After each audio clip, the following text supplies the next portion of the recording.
Abraham Lincoln. Louisiana Purchase, that's a name. You need to really get off my balls, okay? I'm gonna kick your ass. Also, why was Michelangelo so stinky? Ew.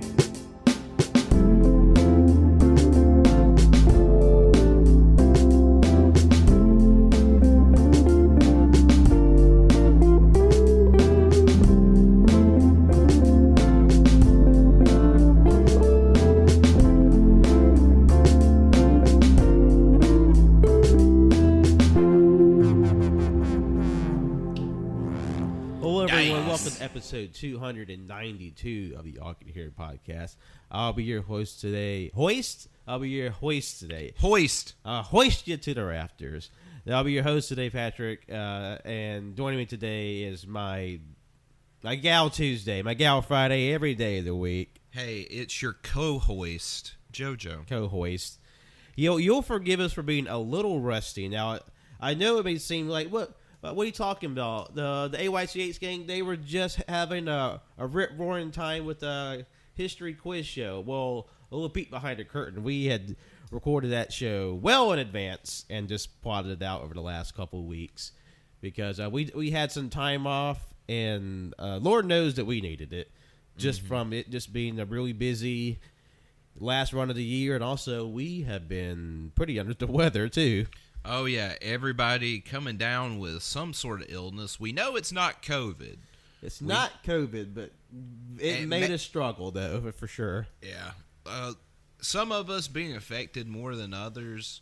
For me, it was just like a really bad head cold. Some of us much more down for the count with, like, fevers and shit. Mm-hmm. So please be careful to the listeners out there when you're out and about, you know. I know most people, at least especially around here, have stopped with the COVID protocols, but, masks, maybe a good idea.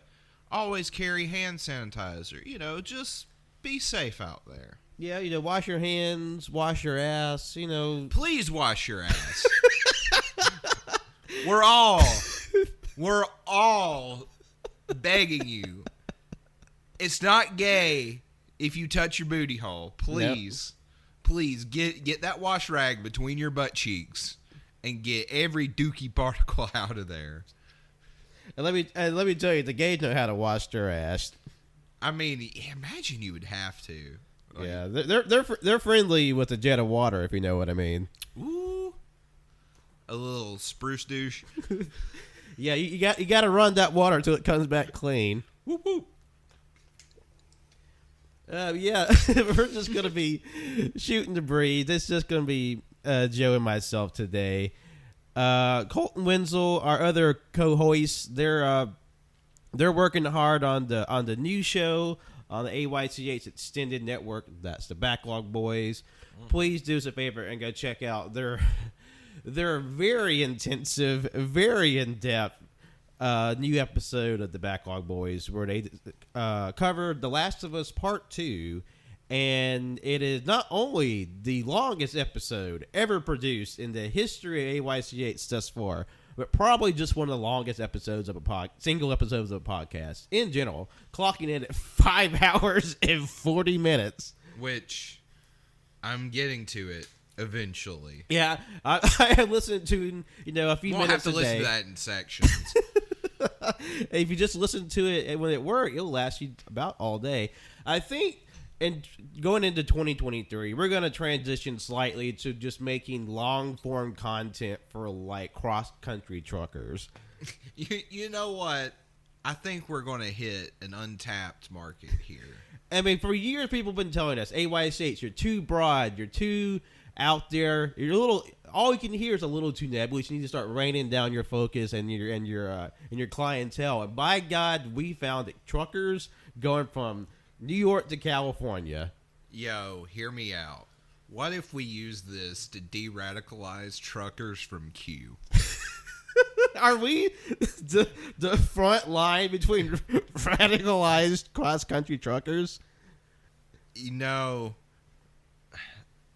It is a daunting task that I think someone should Hey, I don't know if it should be us, but can we be trusted to de-escalate the very ornery world of truckers being?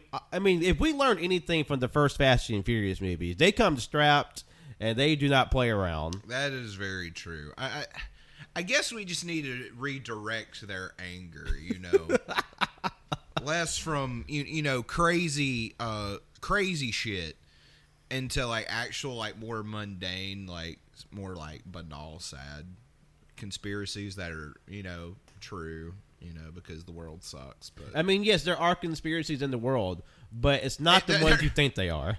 yeah, it's not as orchestrated as people make it out to be. Yeah, I'm sorry, there's not a many-headed Hydra that's controlling the world. It's actually just a bunch of really evil, incompetent people who are destroying the world by just their sheer incompetence. Yeah, essentially, yeah.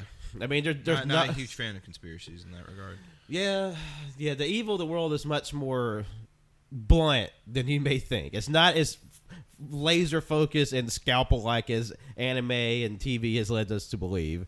No, it is a bunch of fucking dipshits being dipshits, and everyone having to face the consequences of the actions of those dipshits, and that's politics.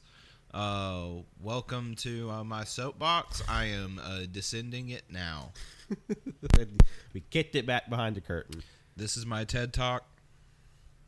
Please do not go to Q. That is my plea to the trucker or trucker demographic. Hey, if you're thinking about Q, please reconsider. Q, not even once. Not even once. It's like meth or heroin or really any bad drugs. You just shouldn't do them. Take it from a couple of dipshits. Listen, you can be a dipshit all you want, but there's a negative polarity to some of these. Oh, yeah. Just talk about butt pussy and, other harmless things like that. Yeah. That's the butt pussy promise we're bringing to the truckers of the world in 2023. Butt pussy. Honk for butt pussy. Yes. TM. The AYCH shop coming 2023. Is that our first actual merch? Is this the bumper stickers that just say honk for butt pussy? You know what? Hey, that's how we get in with our trucker demographic, Pat. That's right. Yes. Hey, we can have koozies for their piss jugs.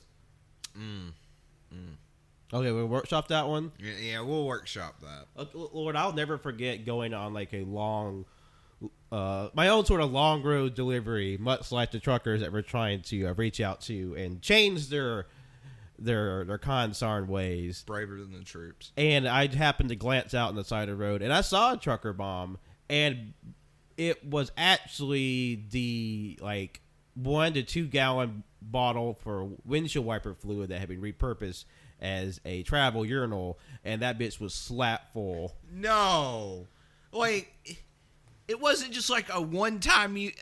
I feel like the trucker bomb has to be a one time. You can't have like a reusable bitch. But I guess it just they filled that fucking gallon bottle to the lid and yoink, and just heaved it out the window. God, that's fucking disgusting. Yeah, no. Trucker, take care of yourself. Wash your ass and your hands. Please. Take care of yourself like you take care of your truck. Agreed.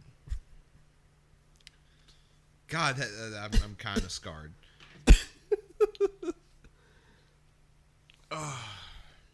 So, yeah, we're just taking it easy, chit-chatting. So what's been going on in Joe Land? I mean, nothing much. Just work, sleep, existing in a Western neo-capitalist hellscape. Yeah, so, I don't know. I've just been playing a lot of Sonic the Hedgehog. Got the Sonic Origins collection. Been playing that. Trying to distract myself from doom scrolling. And it seemed to be working. Very bright, colorful. Those, games are classic. They're fun. And it has a lot of, really cool, quality of life updates that make it less fucking bullshit and frustrating, mostly for like the first game. Like you could fucking spin dash, which holy shit, trying to play original Sonic 1 without that's fucking stupid. But yeah, really fun. I'm having a good time with that. Also been replaying FF7, Final Fantasy 7, the original. Also really fucking fun. I was I was kind of grinding because I'm trying to do like a 100% run with it. And I was listening to some music, just because the battle music kind of got old. And, I was throwing on this album, and I'm like, wow, this album is paced fucking weird. Like, what the fuck is up with this? Didn't realize I had my Spotify on shuffle. And I was like, God damn it. Now I got to start over. I know you definitely have a few albums that you talked about, or just like they're very albums, either a little long form or they're kind of like one song leads into another. So imagine just like, I don't know, Dark Side of the Moon or something. It's just like, but all just like flip flopped around. Oh no, I mean this was like a fucking Paramore CD too. So it was just like, it's like standard like regular songs, but I'm just like, this is weird. I'm like, and it was like, why is it the last song? Oh I'm on shuffle because I'm a dumbass. But yeah, it was Final Fantasy 7. It's going great. What about Patland? What's going on in Patland? Oh, it's been well in Patland. Just trying to recover from nearly 2 weeks of being half sick in several different capacities. Oh yeah. Just making it through. Watched a nice amount of movies lately. Okay. I feel like I haven't been watching as much lately, but I managed to squeeze in a couple in the doldrums of squeezing mucus out of my body. Yeah, because I've definitely, since I hit the 100 movies for the 100 movie challenge, I was just kind of like, I've slowed down a lot on my movie watching. So we definitely watched a few together. We finally got to see Black Panther: Wakanda Forever. Oh yeah, that was a great time, like, because we saw it like what, a week after it came out. Yeah, it was the Tuesday after. The Tuesday after, and $5 Tuesday, filled to the rafters.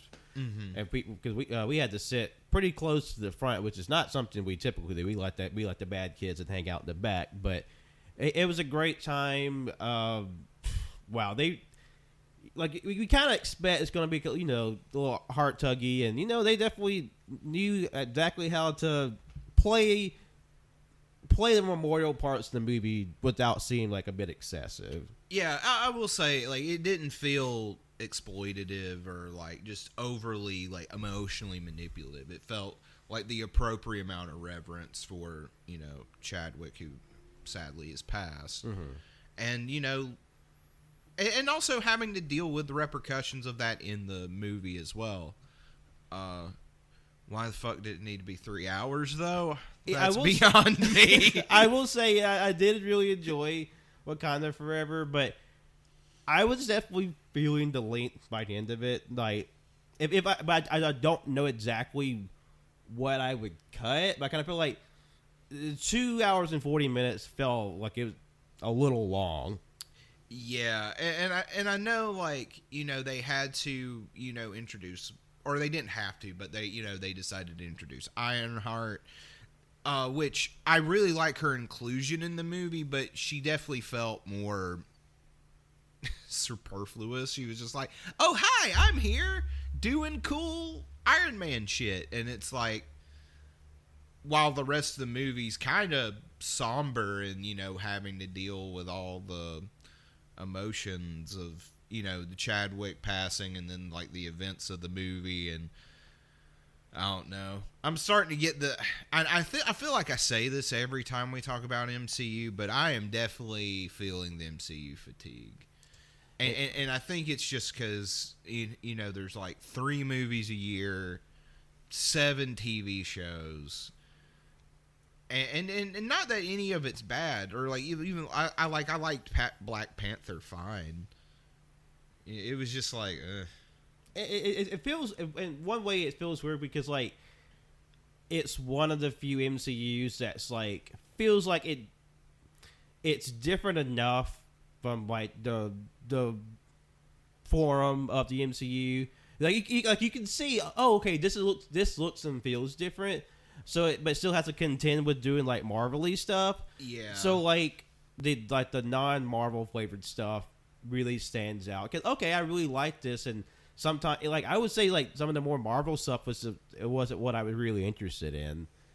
Yeah, it's same here. I think there was like a story that Ryan Coogler wanted to tell, and I feel like there's a lot of impeding forces that kind of shoehorn. Like you definitely feel there's a lot of like cooks in the kitchen. Yeah, like, on this one that you don't really feel a lot of times with Marvel, other than it just kind of feels like this corporate. The executive hand. Yeah, definitely. And some people said they felt the divergence in Doctor Strange too, but I feel like for me personally that like the oil and water, so to speak, was more present to me in this one. Because honestly, like this is my favorite Marvel movie of the year. Like comparing it to Doctor Strange 2 and Love and Thunder. Yeah, which honestly isn't saying much because, like, I know, like, I was more positive on Love and Thunder than most people coming out of the movie, and then, kind of had it on in the background, hanging out with our friend Ash one time, and we were just like, yeah, this movie's not that good. Like, it's fine or whatever. And that's just sort of like, honestly, all the Marvel movies this year. I kind of shrug and like, that's fine. There's some like also weird, like, I don't know, like getting into the politics of Disney is always weird because they try to put on the progressive facade. But at the end of the day, all the shit's like arguing for the same broken status quo. Not to get off on like a political, and you definitely feel like there's definitely a lot more tension in that regard. Because I don't know Ryan Coogler personally. I don't know his politics, but there's definitely like, I think I feel more of a like, oh, this is like, got to conform to like brand standards. Like we can't be too outlandish or too radical, quote unquote. Because that's the thing with Marvels. Like as much as we enjoy them, and we're not gonna be like Marvel has no flaws or like Marvel sucks at everything. It's just like they having to be like toe a line that this is palatable enough to the most amount of people. Exactly, and not to say that there's anything wrong with that. It's just like, having that mixed with like the marketing of, all the woke progressive stuff. It's like, I mean, on a surface level, yeah. I mean, but there's like, I don't know. That's getting off into a messy conversation. But yeah, all for a movie that at the end of the day, I was just kind of like, yeah, that was pretty good. I mean, obviously the introduction to Namor into the MCU. I really love this interpretation of him. Like, it's like obviously, I love how Eli calls him. It's like just water Spock. Yeah. How can he looks like Spock? Big high arched eyebrows, pointy ears. Pale as a ghost, and I'm just high. What's the word? High ego, like very brash. And this one's he's not an anti-villain, he's not an anti-hero. He's the antagonistic force to the story, but he's very much like showing the real villain is colonialism. Like, because Namor stands for like the Mesoamerican, indigenous people that were overthrown by the Spaniards, and like having that aspect of the story, like sort of this reflective part of in Wakanda and Talokan. It was an interesting story, and I just loved the design. Although I don't know if it's just our theater, but goddamn, this movie was dark too. Like, yeah, like, and I know this is just like a complaint. It's probably our theater because the Northman was that way. Batman was especially bad, but like, yeah, like this movie, like especially the underwater Atlantis shit. Like, yeah, like you couldn't hardly see fucking shit. And I mean, I know you're underwater to try to like straddle this line between fantasy and reality, but like Namor built a sun underwater, and it's like, but why is it still so dark? And it just seems really funny that the other underwater big budget blockbuster movie that's on the other end of colonialism, Avatar 2, is much more brighter in like its palette and its visibility. Yeah. So obviously, and plus that's just a weird connection I made in my head just now. Black Panther, Wakanda Forever, Avatar 2. Is that coming out this year? Yeah, it comes out this month. Fuck me. It's finally for once again another movie I just really don't care about. And this movie came out when I was in high school, like my senior year of high school. It's 2007. I mean, the first one did. And now, wait, I thought it came out like 2010. I remember being in school. It might be correct. It's been over 10 goddamn years. It's been a long fucking time. I'll say that much. Let's see. I know Colton Winslow would be on like, hell yeah, Avatar 2. We're gonna splish splash in the bath on that one. 2009. So I was just out of high school. Because I remember watching it, and granted, I watched it in the least ideal circumstance, which was like on the way back from a like choir trip on like a bus. Yeah, like so like on a charter bus. So it was like, yeah, it wasn't like the greatest experience. It was like, yeah, is this what everybody was like pissed their pants over? It's like the apocryphal stories of people just being like, I don't want to live in real life anymore because it's not as bold and colorful as this movie. And it's like, whatever. Yeah, like I don't know. And also like by the time I saw it, like it had been hyped up so much. And me being like a little contrarian fuck, I was just like, this movie's dumb. So, Wakanda Forever, good time. Go check it out on Disney Plus. I'm sure it'll come out eventually. You probably fast forward like to the white people shit. Oh, the what? Like the least interesting part of the stories is when they do this harsh cut to fucking God, I forget. Martin Freeman and Elaine from Seinfeld. Like, what? Who the fuck is she? Who the fuck is Julie Louis-Dreyfus? I have no fucking idea. And granted, I say this as someone who has honestly not watched like 80% of fucking Marvel shit, but she shows up every now and then, and I'm like, who the fuck is this bitch? Why is Elaine here? Why is she mastering her domain here? I mean, she was in excuse me, Black Widow. She was in the post credit scene of Black Widow. She was in Falcon Winter Soldier, but then like she's supposed to be an evil bitch, and that's all I care to know. Oh my god, yeah, because that shit, like you said, the stuff that is like the more like trying to connect this to the Marvel universe, I was just kind of like, oh, I don't like this, or it's not that I don't like this. I'm just like, go away. This is not the place for like the 5 minutes of white people bullshit. That's every other Marvel movie, for real. So. But it's a good time. Another communal movie we watched together for old Cannon's birthday. That was The Menu, and let's say the movie was good. The experience left a little to be desired. Yeah, probably like the worst. Like actually, like okay, we'll say movie fucking amazing. I might even go higher than what I have on it, just because it's like it was really cool. In very similar headspace, some stuff I've been thinking on a lot about. Really cool. However, there are these little fuckers in the theater just being the most obnoxious fucking twats imaginable. And just, I'm like, okay, you, like, and we saw this on not $5 Tuesday. So it was like, you paid like $13 fucking dollars to come into the movie and just like be a absolute twat. I mean, just like talking, laughing, playing shit on their phone. And then, you know, we told them to politely, hey, shut the fuck up. You know, they got all like pissy, and, you know, anytime Pat would laugh, just like make some like sideways comment. And then they saw us get up, and then was like, oh, y'all are adults. Because these were like fucking like high school kids too. Mm-hmm.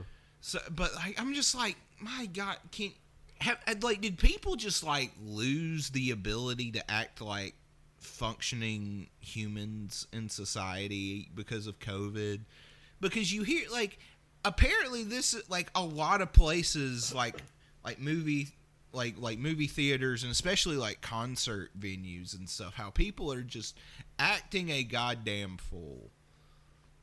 And I really don't understand, because we had trouble, as we discussed in our review of The Batman. Go check out that episode from earlier in the year. Mm-hmm. How are the people this just reckless in their disregard for the people around them in the movie theater? It's like 2 years of being largely away from people just like completely atrophied any social skills they learned in a lifetime of being around other people. I guess so. And also, please, for the love of God, never, for any fucking circumstance, put the fucking flashing notification on your phone, especially if you're going to have the phone out of your pants pocket or something, and we just see the flashing shit. That's distracting. You know, if you have a call or something, please take it outside. I feel like this is pretty... I feel like common sense, intuitive. Yeah, pretty intuitive. Yeah, but no, or like on like the concert side, I've been seeing like people like going to shows, but only going for one band, and then once they play the one song that one band that they came to see, they just leave. Which I'm just like, bruh, come on. You paid for this whole show. Like, why are you going to... And plus, concert tickets are hella expensive. Especially if you're going to see someone who's of reasonable size. Shit being like $300 fucking dollars. That's fucking extortion. Mm. So, but the menu itself, great time. Yes. We laughed... God, excuse me. We laughed a lot more than I was expecting during that movie. Yeah, I wasn't expecting it to be just like outright funny as it was, but like, God, it was just so cool. A lot of interesting conversation between like art and audience and the consumption of art. And after watching The Bear at the show on Hulu earlier this year about like a young restaurateur coming out of like the very high-end world of restauranting and cooking, like there's a lot that it touches on, however briefly, that resonates with this movie. How like just the weird, almost fascistic control of like chefs to like their under employees in the cooking environment, because like Joel McHale has one scene as like a high-end chef in The Bear that the main character is working under. And he's in that show for a grand total of 5 minutes, and he's a fucking bastard. Just the sheer, just like Nazi level of just like fascists, just like just hatred and venom and control. He's like just pushing his boot heel down on his people, and it's like it's crazy, and just like the weird like parasocial kind of like reverence that people have for like artists and, you know, for whatever avenue, you know, in this specific instance, the culinary world. Yeah. And just, and like we said, keep going back to the humor. Like that one bit is like, why am I here? Where did you go to college? Brown, do you have student loans? No, you're going to die. Like that is funny as shit. And also just the absurdity. That's spoilers. Never mind. Go see the menu. It's still in theaters, I think. Maybe. Yeah, probably. If not VOD, check it out. It's definitely on my higher end of the movies for the year. Oh yeah, it's definitely easily within my top 10 of the year. Which like apparently like 2022 has some pretty fucking banging movies and a lot that I still need to watch. Yeah, like you know, we always have our year-end award show, which, you know, we'll be discussing that as time goes on in the next few weeks, but I imagine like there's quite a few more that I kind of want to like squeeze in. I mean, we always try to like squeeze in some about this time every year, but like there's still a few I would like to knock out from this year. Yeah, definitely. Honestly, this is going to be off mic thing. You want to watch RRR soon? We gotta because I need to know. I just want to see. people are like talking like best movie of year. I'm like, Everything Everywhere though. I mean, I do appreciate like how this like Bollywood movie like RRR has sort of become like this like surprise darling for movie audiences this year on Netflix. Like in America anyway, but in its home country of India, it's either just like kind of cringe or like basic Bollywood bitch. But just like 3 hours of just like guys being dudes and that's like saying fuck you to the British Empire. Like, I don't know, I'm been intrigued for a while. I just have to like set aside the 3 hours to get to. I know they say that 3 hours whiz by, but just like mentally having the space to sit down for that, it's just like, even when like I'm going to play FF7, I'm just like, fuck, do I really want to start this right now? the mental hill that we build before we do something. For real. I had a few more that I watched individually. Since Wakanda Forever came out, and like people are finally getting on the train. Tenoch Huerta, great actor of indigenous descent from Mexico. So I was like, you know what? Everybody's finally picking up where I was putting down for a while now. So I went to go check out some of his other movies I haven't seen. Some some better than others. I watched Son of the Monarchs, which is a Spanish language film from 2020, and it's a really good movie. I mean, it's a good movie. I liked it. I think you have to be in a certain type of mind space for it, because like it's very languid and meandering and kind of like melancholy. And I guess I was just in a blue headspace when I was watching it. So like it's good, but like I could also see someone watching this and like, this movie is boring because nothing really happens. Yeah. And I guess when you, I was really thinking about it the other day. I guess when you think about it, that the beginning and the end have like, to me, the most interesting points where he goes, like he's a, I forget the word for it. He's a scientist who studies butterflies, and he goes back to his home in Mexico to see his family after his grandmother dies, and just sort of like him being like this very, I guess in their eyes, very rich and affluent man going back to their very humble town, and sort of like the friction that causes, especially with his estranged brother, and then going back, and this huge middle section where kind of just feels like it's just stuff happening. Yeah. And then going back at the end for his niece's wedding, I guess. And when you look at it in like a thematic thing, the life, death and rebirth like a butterfly, and you have egg, the chrysalis, which is the big and the changing gestation point in the middle, and then the emergence at the end with the wedding. So like I get it on that level, but still, like we talk about all the time, you can understand what a movie's doing and why it's doing it, but like you still may not connect with that choice. And it's still, he's a great actor, he did a great job. It's just like, also there's just a lot of academic talk about butterflies. It just makes me glaze over. I get what you mean. Because they're just like, they're like trying to decode the DNA of a butterfly to figure out, or the monarch butterflies, as to why its wings are a certain color, and it's just like they really get into the they get to the weeds about that. And I guess again, plus his hometown in Mexico is where the butterflies migrate in the winter from America to the south, so that's where they stay warm. So like, if you really like butterflies, I'm sure it's very interesting. But it's still a really cool movie, and I think the thing it's the most successful at is engendering a sense of longing for the past that you can't get back due to tragic circumstance, or just like the unstoppable passage of time. Mm-hmm. So, and that way it's successful. Yeah. And then watched Forever Purge, and it was kind of a lot of nothing, but I mean, imagine which Purge is that, 3 or 4?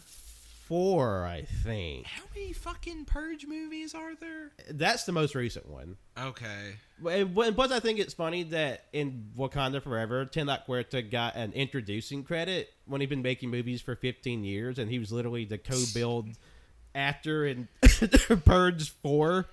I I mean, but also like as big as the Purge is, like it's still like this is if Purge is right here an inch tall and Marvel is like 20 feet tall. So obviously nothing has the platform that Marvel does. Exactly. So you could be working, your entire life as a performer and no one knows you until you fucking put on a fucking green Speedo. And then they have to fucking nerf the size of your cock. That Fucking dude has Disney, you coward! They were the huge fucking hog, and those Marvel bastards cut it off. Fucking bitches. All the money, I'm getting my hackles up. All that money they spent erasing that man's cock. Damn. National tragedy, I tell you. Tragedy across multiple nations if you listen to the internet. And watched one last movie, Evil Dead Trap, which is a Japanese horror movie from the late 80s, now streaming on Shudder. Not a sponsor, but if you're listening, we would gladly accept spooky money. Also, Shudder's are fucking rad. It's a really cool place. Go check it out. Lots of cool horror stuff streaming on there. It's an interesting movie. It's 1 minute shorter than the Forever Purge, but for some reason I felt myself kind of feeling the length of it more. Yeah. Because like there's a lot of really cool like industrial like aesthetics and like spooky, sights, but I don't know, man. It's just something about it just seemed not engaging at all point, because there's a lot of just like really cool like gore effects and some violence in it that really makes you squirm. But I don't know, there's a lot of emptiness. They could have, in my opinion, really tightened it up and made it shorter. But also the last act of the movie is buck wild. Oh, really? It goes from like this sort of slasher movie to fucking Akira at the very end. It's wild. He just goes straight Tetsuo. More than you realize. And there's some like I said, some really impressive practical effects. Like, damn, they really pulled this off with like a no budget. Especially like one specific incident when like the villain is trying to get across to the final girl, but there's a wall in the way, and him bypassing that barrier is very effective in a way that's not quite physical. Okay. So, if nothing else, check it out for its effects and the body horror, violence. It's really cool. But also, be aware it's probably not going to be for everyone's taste. Okay. So, that's been kind of my movie journey lately. Excuse me. Hell yeah. Oh, my God. But me and you both have just been coughing. Yeah. Oh, Lord.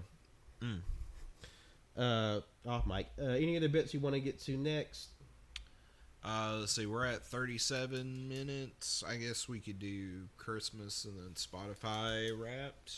Yeah, we can do that. Or whatever you want to do. Yeah, that's the next big point. We'll say Spotify Wrapped for last because I have the podcast wraps. Okay. Stats on that too. All right. Also, this being the holiday season, we just recently had, as of this recording, last night was our yearly Lads Christmas. That means the AYCH gang gets together and exchanges gifts. Tanner and his lovely wife was very gracious enough to host us at their house, and we had a great time. We got a lot of good gifts. What did you get from the boys, Joe? I got well. First off, everyone got from Colt a Starscream, which I'm not gonna lie was pretty fucking rad, and I was playing with that thing all night. I mean, and plus I don't know if Joe really has any like foothold in the Transformer world, but they were very pleased with that toy. Mm-hmm. Also, I think Colt also got me David Bowie's Hunky Dory. Mm-hmm. Fucking fantastic album. Everyone should listen. On vinyl. On vinyl, yeah. I got a few Criterions from Tanner. And then Wenzel did these really cool Pokemon drawings. Did the shiny versions of all of our favorites, And that was really awesome. yeah, Wenzel drew me Scolipede, the giant horse-sized centipede, shiny. And what did he draw for you? Dragonite, because Dragonite's awesome, and he did a really fucking good job on all of them. Well, yeah, Wenzel's really having like a big jump in his art lately, being very like proactive in it and like really putting this stuff out there. So please go seek out his stuff. He's doing a great job right now. Yeah, all Wenzel's socials, World of Winsy, Twitter and Instagram. Go check his stuff out. Of course, you know that if you're a long-time listener. As for me, I got a second Starscream Transformer because Hell yeah. Tanner bought that for me specifically, and then Colt as a bit bought all of us, including himself, the same Starscream Transformer. Which just like the level of coincidence is just fucking wild. So now I have 2 King Starscreams, and I have a throne to set my other Transformers in. So that means Black Arachnia is going to sit on her throne like the queen she is, and all the other Transformers are just going to like simp at her feet. Hell yes. And well, you know what? I just thought about. I really hope Black Arachnia is in the new Beast Wars Transformer movie coming out. Ooh, that would be rad. That'd be pretty sick.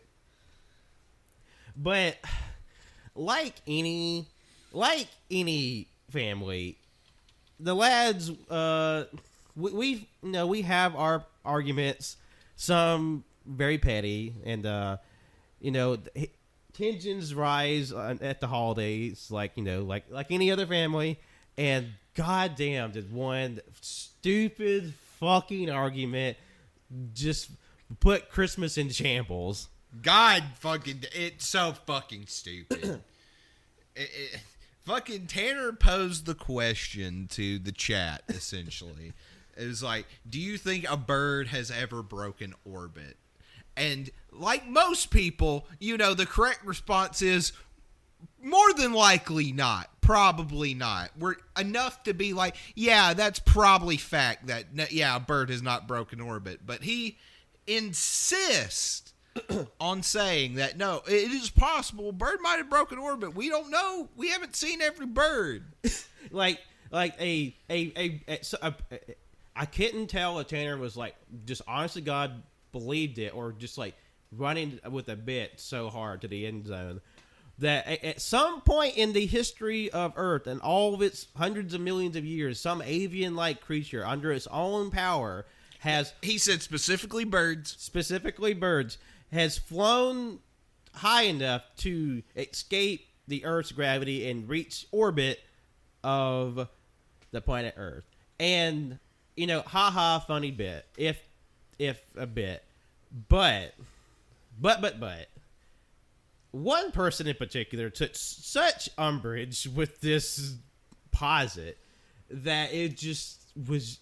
The horse was well and truly dead by the end of the night, but they just kept beating. Because, Wenzel had such a ferocious reaction to this question that you would have thought Tanner had, slapped his mom in front of him. That's just the level of fervor and ferocity that he was just attacking Tanner with this debate. And just it's like I was playing with the bit, but after a point, it's just like, bruh, one of y'all needs to drop it.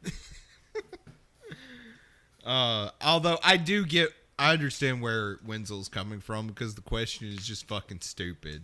It's fucking dumb. Why are we even having this argument? And that's the thing, do I think a bird has reached space on its own power? No. But, also, I don't fucking care. Oh, fuck. Pat down. Pat down. Crisis. But, yeah, I don't have the give a fuck to personally refute every dumb thing someone says. It's a losing battle is a thankless job. But no, Wenzel was determined to prove his point that Tanner was wrong, and I'm just I couldn't fucking be bothered. At a certain point, I'm just are we gonna just have to have our little Christmas, just me, Joe, and Colt, while these two fucking, have couples counseling over here. I guess.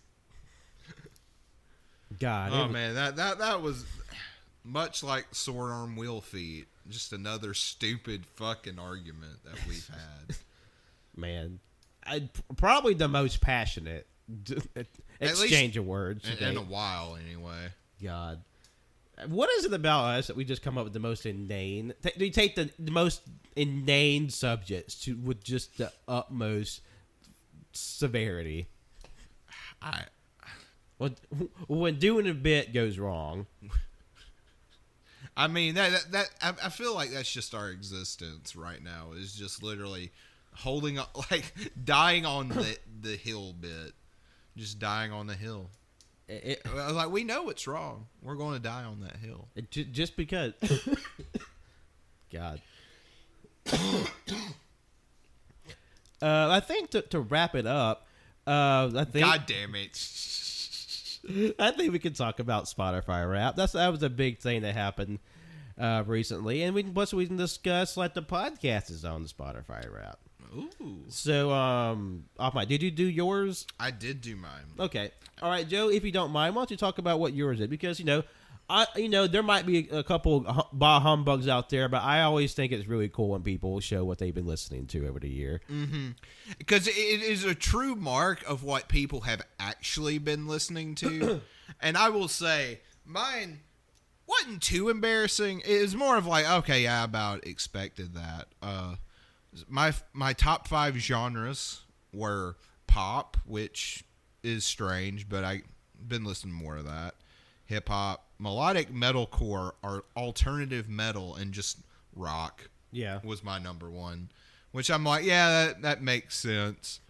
My top 5 bands, which was like, yeah, makes sense, was Children of Bodom, Ozzy, Black Sabbath, David Bowie, and apparently I listened to the Dillinger Escape Plan the most this year. Huh. Yeah, I mean, with mine, there's some stuff I knew was going to be on there, but then I guess the arrangement of it kind of surprised me. Yeah. But yeah, that was my Spotify rap. Oh, your top songs? Oh, top songs. Which, honestly, none of the bands I listened to were in these top songs, apparently.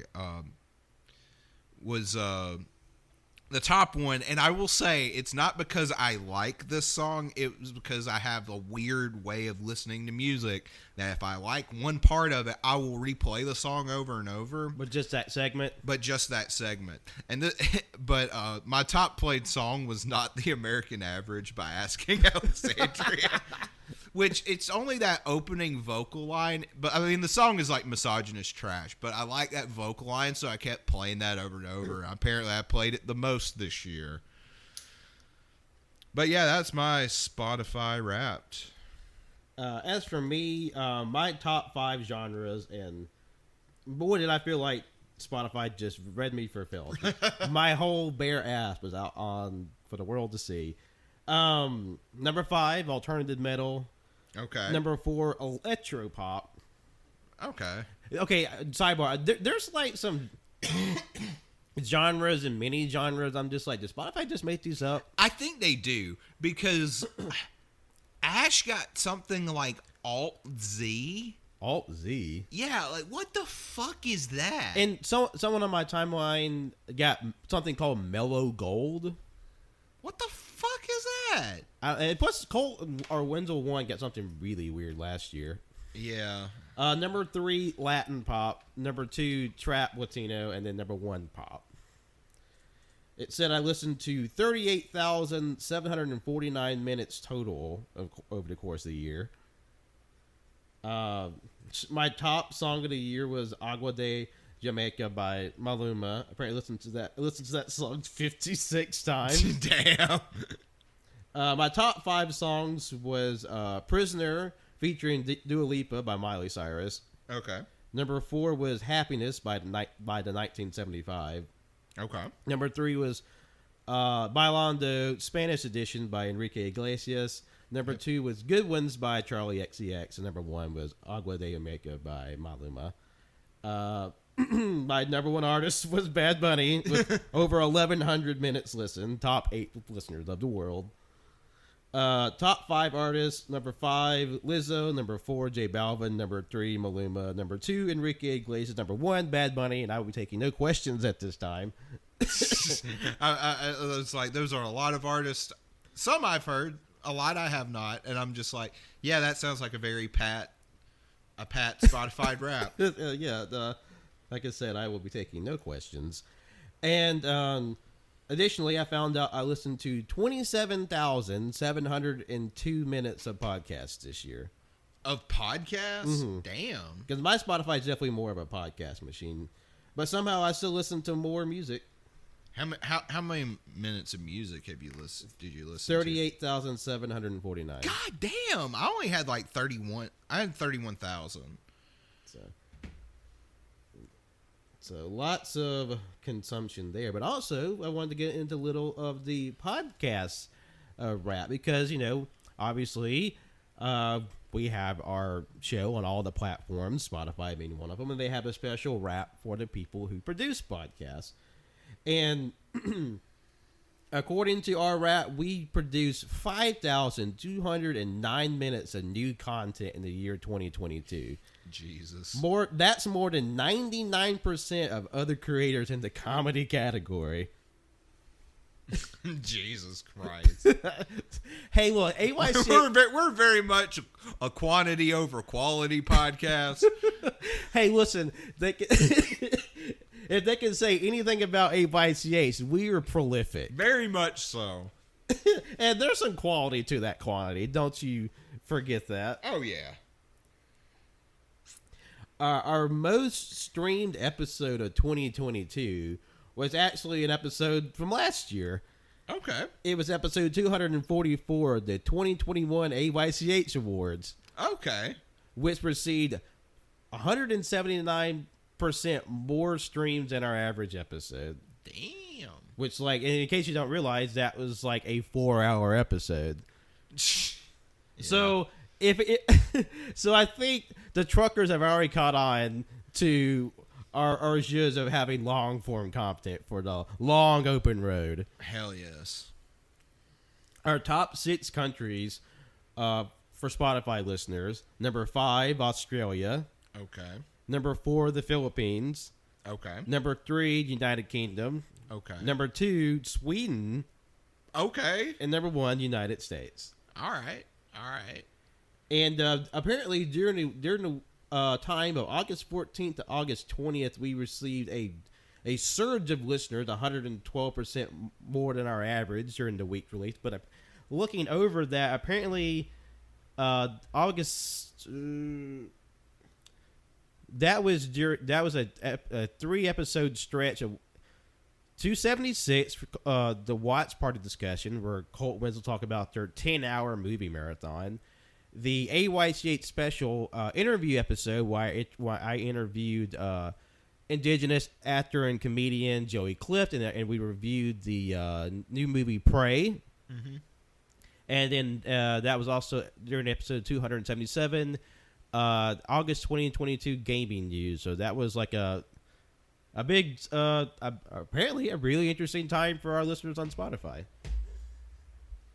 And also, like, my interview with Joey Clift is one of my favorite things from the year so far. Hell yeah!